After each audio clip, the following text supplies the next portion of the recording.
Hello everyone, कैसे हो आप लोग? Hope you are doing well. तो इस वीडियो में बात करने वाले हैं डेटा एनालिस्ट वैकेंसीज के बारे में। लास्ट दो वीडियो आपने देखे होगी कि पहले इसमें मैंने 8+ वैकेंसीज जो है यहाँ पे शेयर की थी, जिसमें फ्लिपकार्ट था और बहुत सारी कंपनीज थी। उसके बाद में जो है अमेज़ॉन के बारे में बात किया था। अमेज़ॉन की जो 2 वैकेंसीज थी वो मैंने कल ही वीडियो डाला था, राइट। और आज जो है 3 बड़ी वैकेंसीज के बारे में बात करने वाला हूँ। और ये 3 बड़ी वैकेंसीज इतनी बड़ी है कि आपको almost 8 to 12 lakh as a fresher यहाँ पे पैकेज देखने के लिए मिल जाता है। चाहे आप ग्लास डोर पे जाके चेक कर लो, आपको जो है इसका एक्चुअल डेटा मिलेगा। बट हाँ, 8 to 12 लाख के बीच में जो है ये फ्रेशर्स को पैकेज देती है। अब यहाँ पे मैं डिस्कस करने वाला हूँ यूनिलीवर, JLL और मिंत्रा। तो ये 3 वैकेंसीज आपने देखा होगा। मिंत्रा भी बहुत फ्रिक्वेंटली हायर करता है डेटा एनालिस्ट के लिए। आपने सोशल मीडिया पे भी बहुत सारे इन्फ्लुएंसर्स को देखा होगा जो डेटा एनालिस्ट के रिलेटेड कंटेंट बनाते हैं। उसमें से बहुत सारे इन्फ्लुएंसर मिंत्रा में जो है जॉब कर रहे हैं। सो मिंत्रा जो है बहुत डेटा ओरिएंटेड कंपनी है, जहाँ पे बहुत ज़्यादा वैकेंसीज निकलती रहती है। तो वो यहाँ पे मैं कवर करने वाला हूँ। तो तीनों वैकेंसीज ध्यान में रखना, बहुत अच्छी है। अगर यहाँ पे सिलेक्शन होता है तो आपका करियर स्टार्टिंग ही इतना अच्छा हो जाएगा, फिर आपको बाद में प्रॉब्लम नहीं आएगा। इसके लिए आपको आपका जो है अच्छे से रिज्यूमे प्रिपेयर करना पड़ेगा, क्योंकि तीनों जो वैकेंसीज है टोटली डिफरेंट है। मतलब अगर मैं बात करूँ ऊपर ऊपर बताऊँ तो यहाँ पे आपको यूनिलीवर की जो स्पेसिफिकेशन है वो एकदम ही अलग है, जिसमें क्लाउड पूछा गया है। अगर मैं यहाँ पे JLL के बिजनेस एनालिस्ट की वैकेंसी की बात करूँ तो वहाँ पे आपको बिजनेस का नॉलेज पूछा है, यानी कि आपको ज़्यादा SQL या पाइथन के बारे में नहीं पूछा है। बट हाँ, बिजनेस एनालिस्ट की वैकेंसीज में ऐसा ही होता है। और थर्ड जो है हमारी जो डेटा एनालिस्ट की वैकेंसी आई है मिंत्रा की तरफ से, उसमें आपको सब स्किल्स पूछी गई है, स्पेशली SQL। तो तीनों के जो है रेज्यूमेज अलग बनेंगे, राइट। और अगर आपको रेज्यूमे का बारे में अगर जानना है बहुत, तो मैं सैटरडे को फिर से लाइव आने वाला हूँ। तो आप जो है वो लाइव देख सकते हो, उसकी लिंक डिस्क्रिप्शन में मैं डाल दूंगा। वहाँ जाके जो है आप आपका रेज्यूमे शेयर कर सकते, राइट। तो स्टार्ट करते हैं इस वीडियो को। अगर आपने चैनल को अभी तक सब्सक्राइब नहीं किया तो आप क्या कर रहे हो? चैनल को सब्सक्राइब करो, क्योंकि मैं वैकेंसीज लाता रहता हूँ। ओके, सो स्टार्ट करते हैं। फर्स्ट जो वैकेंसी यहाँ पे आई है दैट इज़ यूनिलीवर। अब यूनिलीवर की वैकेंसी के लिए सब एलिजिबल नहीं होंगे। क्यों? है फ्रेशर्स के लिए। The problem with that is कि उन्होंने थोड़ा ज़्यादा डेप्थ में पूछा है, राइट। अगर कोई CS बैकग्राउंड से है, किसी ने जो है क्लाउड का सर्टिफिकेशन कंप्लीट किया है, तो शायद उसके लिए वैकेंसी अच्छी रहेगी। ओके, अगर आप अप्लाई करना चाहते हो तो कर सकते हो। तो यहाँ पे जो वैकेंसी आई है डेटा आर्किटेक्ट, एनालिस्ट, प्रोडक्ट और रूट टू मार्केट, ऐसा करके इसका डेजिग्नेशन है। बट आप पकड़ सकते हो डेटा आर्किटेक्ट या फिर डेटा एनालिस्ट की ये वैकेंसी है। Job ID category is information technology, IT का जॉब है। Location is Bengaluru, Karnataka. Date posted 2/13/2024। ठीक है, 2 दिन पुरानी है। बट हाँ, ये लिंक्डइन पे अवेलेबल नहीं है, तो बहुत कम लोगों ने इसको अप्लाई किया होगा। नेक्स्ट बात करूँ तो यहाँ पे जो है जॉब समरी के बारे में डायरेक्ट बात करते हैं। क्वालिफिकेशन क्या पूछा है, तो data warehousing, BigQuery, Snowflake, query languages जो पूछी है PL SQL TSQL। ठीक है, अब इसमें आप देखोगे तो क्लाउड है पूछा, बिग क्वेरी भी पूछी है, स्नोफ्लेक भी पूछा है। और TSQL में अगर मैं बात करूँ तो TSQL और PL SQL भी पूछा है, राइट। और फिर इसमें क्लाउड जो डेटाबेस है, services like Google cloud SQL, Microsoft Azure SQL, और यहाँ पे न्यू SQL डेटाबेसेस जैसे NeoDB यहाँ पे पूछा है। तो इसमें आप ओवरऑल देखोगे तो बिग क्वेरी है, स्नोफ्लेक है, उसके बाद में आपको ऑल टाइप ऑफ SQL पूछे गए हैं। और क्लाउड बेस अगर आपके पास कोई सर्टिफिकेशन है तो आप इसके लिए एलिजिबल है।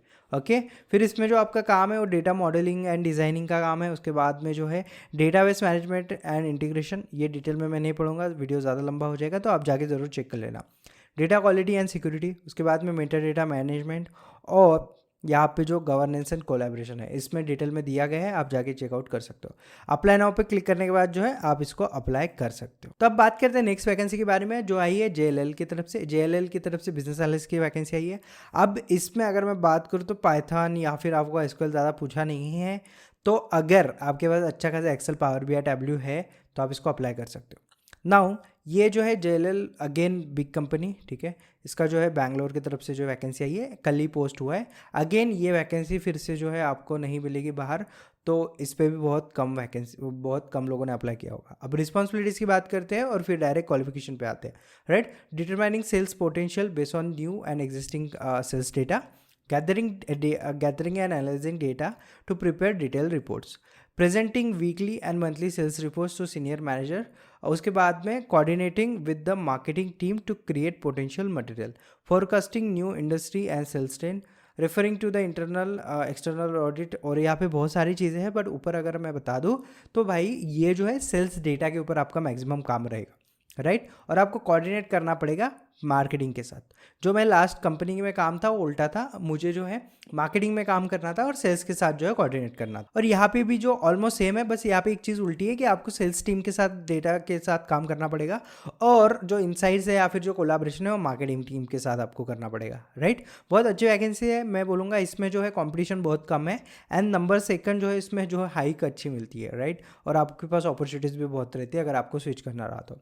रिक्वायरमेंट्स की बात करूँ तो bachelors degree in business administration और मार्केटिंग फील्ड। देखो ये चीज़ें है ना, मैं कोई मार्केटिंग फील्ड में नहीं हूँ, मेरा कोई एजुकेशन नहीं हुआ है, इवन तो मेरे पास कोई सर्टिफिकेट भी नहीं है मार्केटिंग का, मैं मैकेनिकल इंजीनियर हूँ, फिर भी मुझे इसमें जाने का जो है यहाँ पे चांस मिल गया, राइट। तो ऐसा ज़रूरी नहीं है कि आपके पास होना चाहिए, आप इसमें फिर भी इंजीनियर भी हो तो अप्लाई ज़रूर कर देना, ठीक है। मेरा भी ऐसा ही हुआ था और मुझे जॉब मिल गया था। Strong work ethics and ability to multitask and prioritise, excellent time management, और बाकी जो है यहाँ पे बहुत सारी चीज़ें हैं, बट अगर आपको देखोगे यहाँ पे तो proficient in Microsoft Excel and other presentation software, ठीक है। उसके बाद में जो है यहाँ पे बहुत सारी चीज़ें हैं, और इसमें आप देखेंगे basic understanding of financial forecasting, तो फोरकास्टिंग आपको आनी चाहिए। अगर आपको पाइथन आता है तो one of the good thing यहाँ पे है कि आप फोरकास्टिंग जो है वहाँ पे लगा सकते हो। अगर नहीं आती है तो एक्सेल या फिर गूगल शीट्स में भी आप फोरकास्टिंग कर सकते हो, वो भी आप सीख सकते हो, राइट। और उसके बाद में जो छोटी मोटी चीज़ें हैं वो आप जाके देख सकते हो, राइट। बिजनेस एनालिस्ट की वैकेंसी है, बहुत अच्छी वैकेंसी है, मैं बोलूँगा बिजनेस एनालिस्ट के लिए बहुत कम वैकेंसीज होती है। अगर आपका ये सीन है कि आपको ग्रोथ भी चाहिए और आपको जो है सीखना भी है बिजनेस के बारे में और आपको डेटा फील्ड में भी रहना है, तो ये बिजनेस एनालिस्ट की वैकेंसी आपके लिए बहुत अच्छी है। अब बात करते हैं हमारे डेटा एनालिस्ट की जो नेक्स्ट वैकेंसी है, दैट इज़ मिंत्रा, राइट। सो भाई मिंत्रा क्या क्या सीन है यहाँ पे, मिंत्रा जो है हायर करती है data analyst and business analyst. तो उनके दो टाइप के रहते हैं कि भाई एक तो हम एकदम ही जूनियर करेंगे जिसके पास कोई एक्सपीरियंस नहीं, एक तो हम ऐसे करेंगे 3 से 4 साल का एक्सपीरियंस है। अगर कोई बंदा लेट से छोड़ के जाता है तो ही वो 1 to 2 ईयर्स ऑफ एक्सपीरियंस का जो है वैकेंसी निकालते हैं, जो मुझे पता है, बट वो फ्रेशर्स के लिए हमेशा हायर करते रहते हैं। ये जो है एसोसिएट डेटा एनालिस्ट की वैकेंसी है। की रिस्पॉन्सिबिलिटीज़ की बात करूँ तो monitor key metrics such as revenue per unit, gross margin, provisional liquidation, conversation average order value, customer acquisition, top performing styles. उसके बाद में यहाँ पे work with analytics team to measure the effectiveness of marketing campaigns to evaluate and improve future performance. Liaison with finance team to ensure accuracy of a P&L, profit and loss. तो यहाँ पे MP जो है वहाँ पे वो by mistake आ गया। Reporting for the portfolio, उसके बाद reconciliation of discounts with the brand associate for the funding of sale day properties. और यहाँ पे बहुत सारी चीज़ें हैं, बट यहाँ पे एक बात बोलो ना, तो ये डेटा एनालिस्ट और बिजनेस एनालिस्ट का अगेन मुझे ये लग रहा है कि थोड़ा सा जो है यहाँ पे आपको सेम पैटर्न देखने के लिए मिल जाता है। देखो यहाँ पे देखोगे तो sales forecasting and trend analysis जो है आपको आना चाहिए, राइट। उसमें जो है आपको फॉरकास्टिंग आनी चाहिए थी, यहाँ पे भी आपको फॉरकास्टिंग दिया है। उसके बाद में जो है अगर मैं बात करूँ तो उसमें और इसमें जो सिमिलरिटीज़ है वो है मार्केटिंग कैंपेन्स, तो आपको मार्केटिंग के साथ भी जो है थोड़ा बहुत कोलैबोरेट करने की ज़रूरत पड़ सकती है। उसके बाद में अगर मैं बात करूँ तो develop innovate strong analysis trend which would shape new dimension of pricing. तो प्राइसिंग जो है थोड़ी बहुत चेंज होती रहती है, अगर आपको पता है तो उसका ही आपको ट्रेंड जो है फॉरकास्ट करना पड़ता है। What we are looking for, skills required, देखो strong problem solving skills, candidate need to exhibit structured thinking, strong analytical skills and process orientation. उसके बाद में strong data analytics, strong in data analytics, candidate should be highly proficient advance Excel must, SQL is must, should have knowledge of Python and aptitude to learn further, knowledge of automating Google trackers using Python is preferred। अगर आपको है बहुत सही बात है, right. Highly action oriented, Myntra as a culture has a strong bias action और speed और something यहाँ पे चीज़ें हैं। और लास्ट वाला जो है एबिलिटी टू कोलैबोरेट, ठीक है। अब मैं एक बात बताऊँ, इसको जो है रिज्यूमे बहुत तगड़ा बनाना पड़ेगा और बनाना ही पड़ेगा, अगर नहीं पढ़ाओगे तो फिर शायद बहुत मुश्किल हो जाएगा, राइट, क्योंकि यहाँ पे कंपटीशन बहुत ज़्यादा रहेगी, आपके साथ बहुत ज़्यादा जो है यहाँ पे रिज्यूमेज आएंगे। नंबर सेकंड थिंग की बात करो, अगर आपको रिज्यूमे में कॉन्फिडेंस नहीं, आपको जो है रिज्यूमे बनाने नहीं आता है, तो मैंने नीचे टेम्पलेट्स लिंक करके रखे, तो आप जाके बाय कर सकते हो।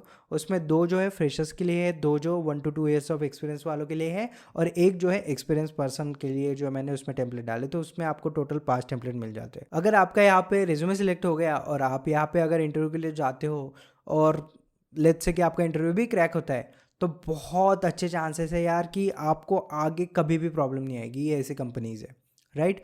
तो I hope and wish you all the best for this kind of roles. तो आप जो है इसको अच्छे से प्रिपेयर करो और इसको अप्लाई करो, ठीक है? रिज्यूमे आप जो है इसके हिसाब से बनाना, मतलब जो आपका जॉब डिस्क्रिप्शन है उसके हिसाब से आपका रिज्यूमे फिर से बनाना, एडिट करना जो भी आपके रिज्यूमे से ऑलरेडी, और फिर ही इसको अप्लाई करना। अदरवाइज़ आपका फिर से रिज्यूमे रिजेक्ट हो जाएगा और फिर मुझे ये रिप्लाईज आते कि भाई मैं आपके जो है सब जॉब अपडेट्स फॉलो करता हूँ, फिर भी मुझे कॉल नहीं आता। तो उसका यही रीज़न है, आपका रिज्यूमे। जॉब अपडेट्स में क्या ही प्रॉब्लम है, मतलब कंपनी तो हायर करना चाहती है आपको, बट आपके साथ वाले बंदे भी हायर हो रहे हैं, कोई ना कोई तो हायर हो रहा है, फिर आप क्यों नहीं हो रहा? तो डेफिनेटली आपके रिज्यूमे में प्रॉब्लम होता है। बिकॉज अगर मैं बात करूँ कि भाई अगर आपके रिज्यूमे में प्रॉब्लम नहीं, तो प्रॉब्लम किस में है? आप में है। आपको आपका तो एक्सपोजर ही नहीं मिला कंपनी के सामने, तो आप में तो कोई प्रॉब्लम नहीं है, आपके रिज्यूमे में ही है। तो उसको फिक्स करना इज़ वेरी इंपॉर्टेंट। इसलिए आप जो है मेरा लाइव सेशन जो है अटेंड कर सकते हो 9 PM ऑन सैटरडे, और इसी चैनल पे आएगा यूट्यूब पे, और उसका कोई कॉस्टिंग नहीं होता, it's a free of cost, ठीक है? तो उसके लिए बट आपको चैनल को सब्सक्राइब करना पड़ेगा, ठीक है? मिलते हैं लाइव में। पहले तो फ्राइडे 9 PM जो आएगा हमारा Q&A आएगा, और उसके बाद वाला जो आएगा वो आएगा Saturday 9 PM resume review session. Okay, so I hope ये वीडियो आपको पसंद आया होगा। मिलते हैं नेक्स्ट वीडियो में। Thank you for watching this video. Thank you.